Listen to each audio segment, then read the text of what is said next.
Okay, YouTube fish people, the topic of today's episode is what you can do when your fish outgrow their aquarium. A lot of times you might go to the local fish store and see the fish so small there and not imagining them getting any bigger.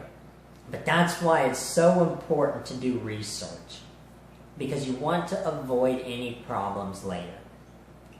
But if you make a mistake, get a fish that's too large for the aquarium, or you buy an aquarium that has fish included with it, these are some things that you can do to make sure that fish is able to still have a happy, healthy life. The fish is going to need to be rehomed. That means the fish is going to need to go into another aquarium, preferably a larger aquarium. Now, why is that important?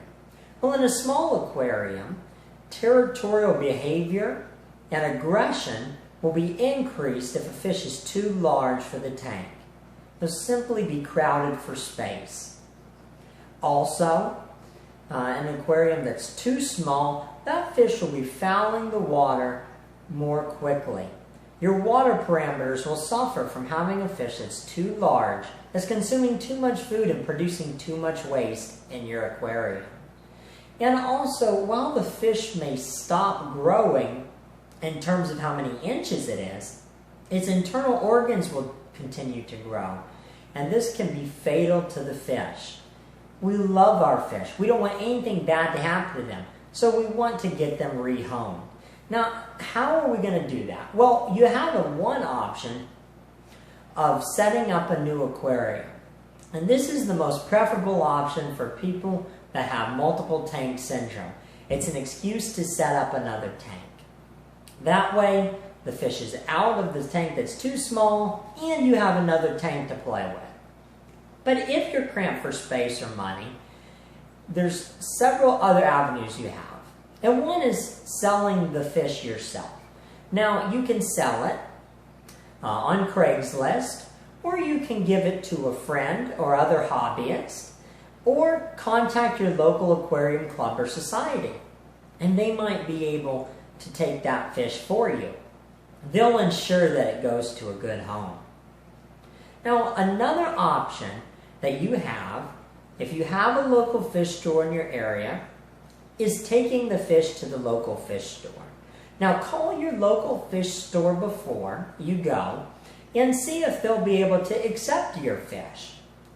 Many times they'll house the fish for you for free, or if it's in the case of a fish that they feel like they can sell, they'll be able to give you in-store credit. Now, my local fish store will give me 30% of what they sell the fish for. So this helps me to be able to continue to buy supplies at reduced prices. Now, the story of how I started finding out about this topic was I bought this 55-gallon aquarium about a week and a half ago, and it came with 17 fish. Now, 2 of the fish were spotted African leaf fish, and one of the fish was a common placo. Now, from my research into spotted African leaf fish, they're carnivorous fish, which means that they eat a lot and they produce a lot of waste. And these fish were about 5 to 6 inches in length. And the common placo was about 9.5 inches already. And these fish can get to well over 18 inches. And so I was looking at the tank, and I knew that I had to do something about it. Now, I was so busy with getting this tank ready and to look like this that I didn't want to be concerned with selling on Craigslist. So I called up my local fish store, and I made sure they'd be able to take the fish before I netted the fish out and took them to them. They told me they would give me $22.49 credit for the fish. And so that was welcome to hear. I netted the fish, I took them to the local fish store, and got my in-store credit.